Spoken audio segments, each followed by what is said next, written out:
네, 오프닝 벨과 함께하고 계십니다. 이어서 해외 증시 전문가 모시고 글로벌 증시 동향과 전망 또 앞선 예측 또 해보도록 할 텐데요. 도움 말씀 주실 분 이민우 대표 자리해 주셨습니다. 안녕하세요. 안녕하십니까. 네, 간밤에 뉴욕 증시 어떻게 마감했는지 우선 어떻게 보시는지 한번 말씀 들어볼까요? 네, 어저께 발표된 그 지표가 고용 지표가 전반적으로 좀 좋았습니다. 그렇다 보니까 그게 지표가 좋으면 지금 요즘 추세가 그 지수가 좀 하락하는 시장이 좀 혼조세에 빠지는 그런 모습을 좀 보이고 있는데요.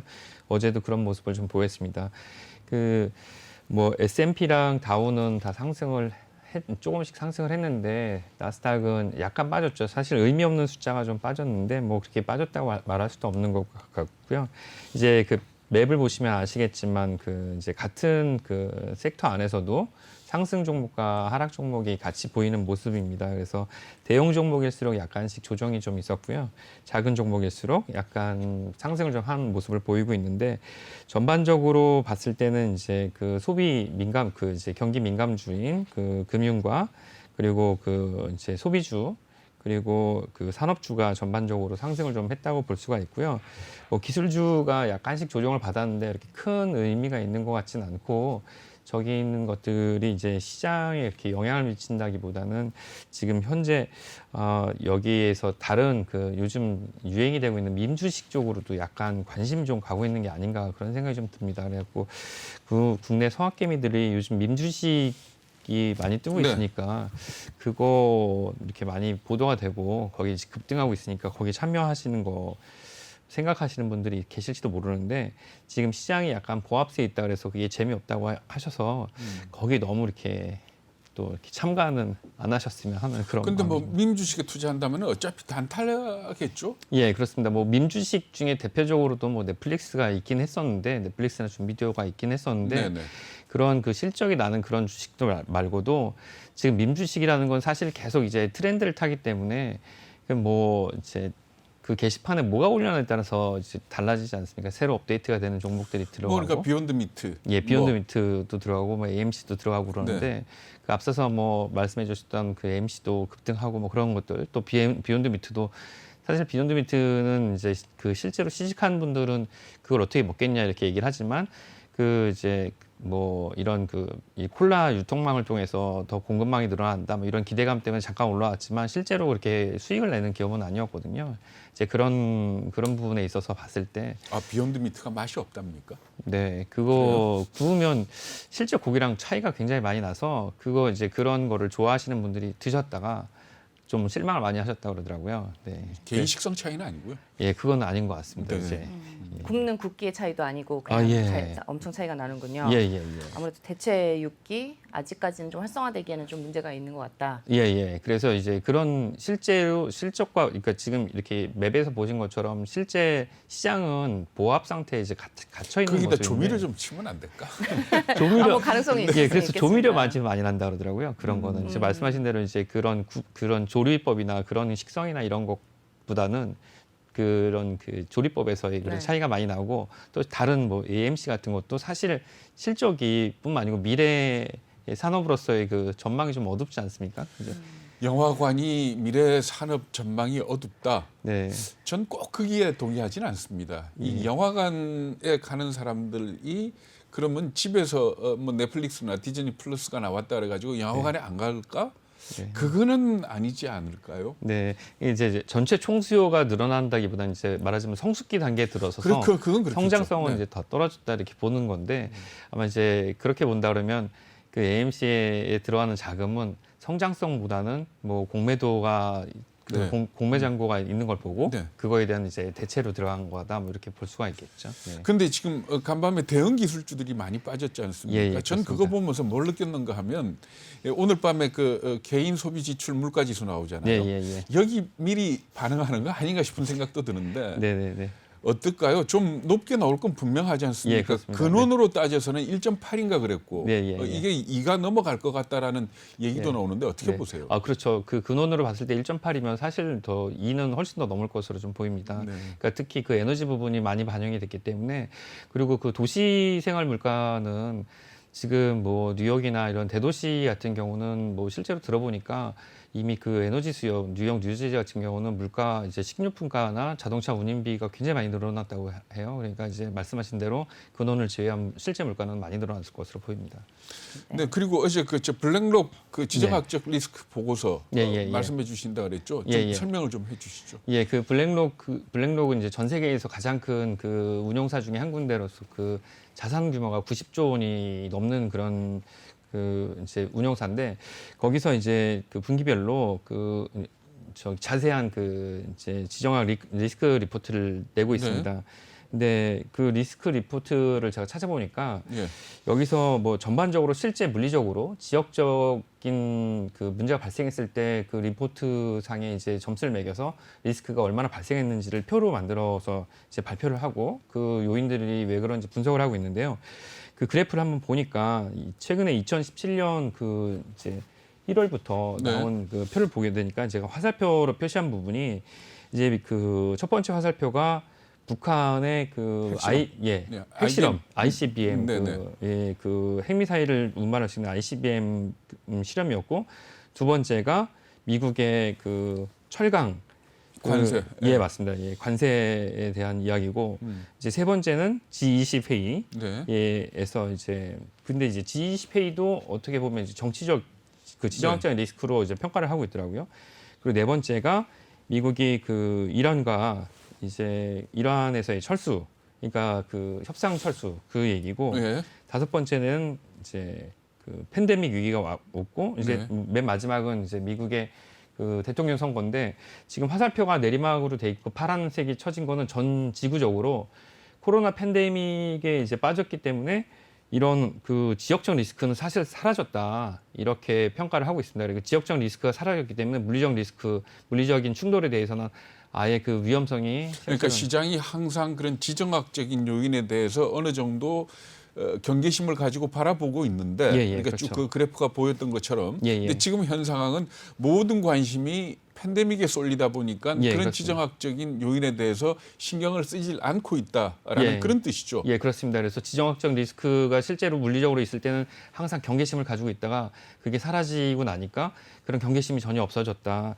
근데 이 경계심이 없어지고 나서 그 리스크가 없어지는 게 뭐가 문제가 되냐면 이렇게 리스크가 없어지니까 사실 작은 문제가 예전과 다르게 조금이라도 물리적으로 발생하게 되면 그게 시장에 주는 충격이 예전보다 훨씬 더 커진다는 게 이제 블랙록 보고서의 그런 주된 내용이었습니다. 그렇다면은 지금 생각해 볼 수 있는 지정학적 리스크 어떤 것들이 있나요? 예, 그래서 제가 그 지금 갤럽에서 그 최근에 그 이제 2005년부터 올해까지 그 갤럽에서 조사한 그 미국인들이 생각하는 미국의 가장 큰 적은 어느 나라인가를 조사한 그 표를 보니까 그걸 제가 이 표를 좀 조사해 보니까 그 이게 좀 다양하게 좀 바뀌었는데 보통 그 미국이 생각했던 나라는 뭐 아주 가까운 북한도 좀 들어있고 뭐 러시아, 그 이라크, 이란, 뭐 중국이 들어있는데 여기에 보니까 그 지금 가장 최근에 가장 큰 적은 이제 이란이었습니다. 이제 그 트럼프 대통령이 이란이랑 뭐 2017년부터 2019년까지 전쟁을 하겠다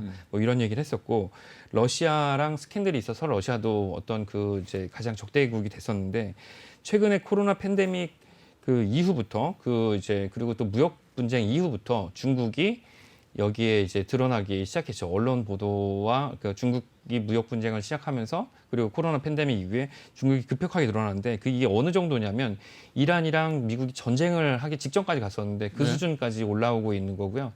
지금 추세는 더 높아지고 있는 상황입니다. 그러니까 말하자면은 증시에 영향을 미치는 지정학적 리스크의 요인이 될 가능성이 가장 높은 게 중국이다. 이렇게 해석을 하시는 거죠? 예, 그렇습니다. 그래서 여기서 중국과의 문제가 아주 그 협소한 지역에서라도 물리적으로 조금이라도 충돌이 있게 되면 이 블랙록 보고서에 따르면 아주 작은 충돌이라도 이 증시나 시장에 미치는 충격은 예전보다 훨씬 더 커질 수 있다. 그러니까 뭐 남중국해든 아니면 대만 부근에서든 조금만 뭐 총질이라도 하면 이게 큰 파장을 갖고 올 거다. 예, 엄청나게 큰 파장을 가져올 거라는 얘기죠. 네, 맞습니다. 네. 그러면은 투자자들이 근데 사실 투자라는 게 그렇지 않습니까? 내 위주로 하면 안 되고 이게 미인 대회 같아서 내가 좋은 사람 뽑는 게 아니고 남이 누굴 좋아할지를 생각을 해야 되는 거 아닙니까? 예, 그렇죠. 네. 그렇다면은 남들은 지정학적 리스크에 대해서 전혀 지금 신경을 안 쓰고 있는데 네. 혼자서 또 신경 쓸 수는 없는 거 아닙니까? 예, 맞습니다. 예, 그렇습니다. 그래서 그 실제로 중국과 지금 이제 팬데믹이 끝나기 전까지는 중국과의 관계가 실제로 물리적인 문제가 되거나 그러지는 않을 것 같고요. 이게 이제 팬데믹이 끝나고 난 다음에 미국과 중국의 그 경쟁이 본격적으로 나올 때 그때 문제가 좀 될 것으로 보이고 실제 그 중국에 대한 적대감이 그 이란과 이제 전쟁하기 직전까지 갔던 수준까지 올라오고 있는데 이게 더 올라오고 있는 추세니까 이건 좀 더 지켜봐야 될 것으로 좀 보입니다. 네. 그러니까 뭐 결국은 중국하고 미국 간의 갈등이 이 시장에서 큰 요인이 되게 된다 이렇게 봐야 되겠네요. 예, 그렇습니다. 네. 그 왜 호텔업 네. 네, 예, 어제 네, 맞습니다. 네. 어제 또 뭐 항공주에 대해서도 예, 이제 예. 얘기를 했었는데 백신이 이제 보급화가 되고 네. 또 사실 어제 주간 실업수당 청구수도 계속 감소를 해서 사실 코로나 사태 복격화한 이후에 가장 적은 수치가 나왔잖아요. 예, 그렇죠. 예. 그러다 보니까 이제 어제 또 이제 연계가 좀 될 것 같은데 델타 네. 항공도 좀 짚어주셨고 예, 예. 이제 그러다 보니까 저희 애청자분께서 이제 이민우 대표님께 직접적으로 좀 질문을 해달라고 예, 이제 예. 제가 미처 좀 확인을 좀 늦게 해서 예, 예, 오늘 네. 이 질문을 드리게 됐는데요. 네네. 헌팅턴님께서 좀 질문을 드려달라고 했습니다. 네네. 미국 쪽 호텔 쪽 관련주라든지 네. 그다음에 카지노 관련주 이런 네. 쪽은 어떻게 전망을 하면 좋을지 네네. 좀 이제 직접적으로 이제 예, 투자를 예. 하시고 싶으신 것 같아요. 네네. 어떻게 보시는지 좀 의견 듣고 싶다고 하시거든요. 업종을 이제 말씀을 뭐 바로 드리기 전에 전체적으로 이 이제 산업 규모에서 차지하는 그 이제 경제적 비중부터 첫 번째 말씀을 좀 드리면 뭐 그 제가 준비했던 거는 이제 그것과 이제 말씀을 좀 해주실 것 같아서 준비했던 건 이제 우리나라 여권 파워를 하나 준비했었는데 네. 우리나라가 이제 뭐 굉장히 많이 올랐죠. 예, 네. 우리나라 여권을 가지면 전 세계 191개국을 갈 수가 있더라고요. 그래서 우리나라 여권을 훔치려는 사람이 그렇게 많은 거 맞습니다. 아닙니까? 조심하셔야 네. 돼요, 네. 요즘에. 네. 네. 우리나라가 뭐 독일이랑 거의 같은 수준이고 네. 지금 싱가포르, 일본이 우리나라보다 높은 거는 보니까 이제 중국이랑 무비자 상태더라고요. 네. 근데 이 비자는 상호주의자라서 우리나라가 중국이랑 무비자가 아니기 때문에 여기 이제 한 국가가 빠져갖고 우리나라 이제 그 싱가포르나 일본보다 낮은 상태더라고요. 네. 예. 근데 일단 제가 이거는 이제 그 어떤 그 흥미를 좀 보여드린 거고요. 실제로 국내 총생산에서 GDP가 차지하는 비중을 작년 동안 조사를 해봤는데 이제 얼마나 그 관광 산업이 국가별로 차지하고 있는가 네. 이걸 봤을 때 이제 타격을 입은 걸 봐야 됐을 텐데 실제로 그 미국에 대한 부분 그 전 세계에서 GDP에서 이 관광업에서 실제 금액으로 가장 많이 타격을 받은 국가가 미국이고 두 번째가 이제 중국입니다. 근데 그 미국이랑 중국이 가장 많이 타격을 받았는데 전체 GDP에서 관광업이 차지하는 비중이 8.6% 미국이 8.6%. 예, 표를 제가 준비했는데요. 미국이 8.6%였는데 그게 작년에 이제 이 팬데믹이 오면서 5.3으로 줄었고 예. 중국은 11.6이었다가 이제 중국이 저렇게 높습니까? 예, 그렇습니다. 여기서 4.5로 네. 예, 굉장히 줄어드는 거죠. 근데 이제 우리나라는 뭐 10%가 안 되기 때문에 근데 뭐 이탈리아 같은 데는 13%나 되네요. 네, 그렇습니다. 예. 근데 저렇게 높았는데 미국도 8.6%에서 5.3으로 줄었으니까 상당히 많이 줄어든 거죠. 근데 저게 이제 얼마나 회복하냐에 따라서 말씀하신 대로 호텔이나 카지노 업종이 늘어날 것으로 보이지는데 네. 사실 미국은 뭐 외부에서 오는 인력도 있지만 그 내부 자체적으로 여행을 많이 가지 않습니까?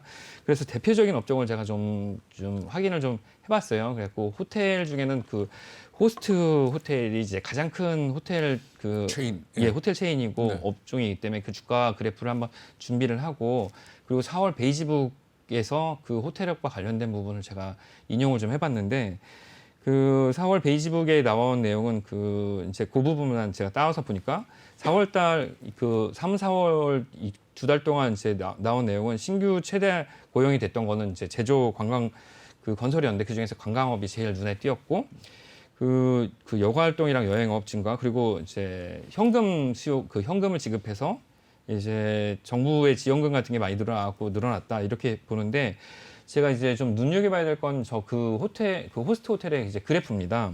저 화살표를 보시면 아시겠지만 첫 번째 화살표가 내려간 부분에 동그라미 쳐진 부분이 있지 않습니까? 첫 번째 화살표가 내려간 부분이 어떤 부분이냐면 첫 번째 금융위기입니다. 그때 금융위기 이제 여기가 리만 사태 이후에 유럽 재정위기랑 금융위기가 겹쳤을 때 급격하게 그 이제 재정 위기가 오면서 네. 이제 여행 수요가 감소를 한 거고요. 그 이후에 아주 가파르게 올라간 거는 우리가 보통 얘기하는 보복 수요. 네. 예, 그런 걸로 인해서 주가가 올라가면서 실적도 같이 개선이 된 거고 이게 한번 올라가고 나서 일정한 수준의 이제 그 여행이 가게 되고 나면 다시 이제 하락하는 측면이 있게 됩니다. 그리고 이 그 이제 여행을 한번 안 가게 됐다가 다시 또 여행이 그리워지니까 이제 여행을 떠나는 그러니까 그런 가면 다 같이 가고 안 가면 또 다 다시 같이 안 가고 거고. 그런. 예, 예. 그리고 이제 최근에 맨 마지막에 다시 표를 한번 보시면 그 이제 팬데믹 최근에 때? 예, 네. 팬데믹 바로 직전에 급격하게 한번 하락을 했다가 최근에 많이 회복됐네요. 예, 굉장히 많이 반등을 했습니다. 네. 그래서 이게 못 가다가 한번 여행을 못 갔다가 한동안 여행을 못 가면 다시 엄청 가고 싶다가 여행을 좀 다니게 되면 다시 또 안 가게 되는 예, 그런 특성을 가지고 있는데 최근에 이제 코로나 팬데믹 때문에 안 가다가 급격하게 이제 다시 막 다시 늘고 있는데 주가도 많이 그런 모습을 보이고 있고요. 실제 그 주가는 원래 고점, 그러니까 평소에 가지고 있던 고점의 한 80% 이상, 그 90% 근접해서 올라온 상태입니다. 그리고 이 업종 전체가 그 업종 전체가 이치라는 업종, 이 ETF 업종 전체가 그렇게 수익이 좋은 편은 아닙니다. 그래서 만약에 호텔업에 투자를 하신다 그러면 기간을 좀 길게 보시고 가셔야 될 것 같고 업종 전체가 회복될 때까지는 한 2년 정도를 보셔야 될 것 같고요. 기대를 하신다면 목표 수익은 한 뭐 15% 정도 그 정도를 가지셔야 될 것 같고 2년에 15%면 뭐 그렇게 좋은 성적은 아니네요. 아닙니다. 예, 그래서 뭐 빠르게 되면 뭐 1년 안에도 될 수 있겠지만 이것보다는 더 다른 부분이 더 좋은 것 같고요. 그리고 카지노는 이거보다 더 좋은 것 같은데 카지노는 현금 저축률이 높기 때문에 그 바로바로 소비할 수 있기 때문에 카지노 같은 경우는 더 실적이 더 좋고 그 지금 카지노를 찾는 인원은 많기 때문에 호텔보다는 카지노는 예. 네. 그렇죠. 카지노는 네. 한 번 갔다가 또 쉬는 게 아니고 한 번 가면 계속 가는. 예, 그 현금 소진을 다 하고 오기 네. 때문에 네. 예, 이런 등락의 폭이 이 호텔업보다는 카지노는 좀 적은 편으로 예, 네. 보이고 있습니다. 지금 막 다 노트 필기하시면서 공부하고 계시다고 꼭 좀 전해달라고 하셨습니다. 저희가 이제 추천주를 부탁을 하셨는데 지금 시간 관계상 저희가 월요일에 꼭 다시 한번 부탁을 드리도록 하고요. 준비하실 시간이 필요하시니까 주말 동안 준비하셔서 월요일 날 꼭 부탁을 드리도록 하겠습니다. 오늘 도움 말씀 주신 분 이민호 대표였습니다. 감사합니다. 감사합니다.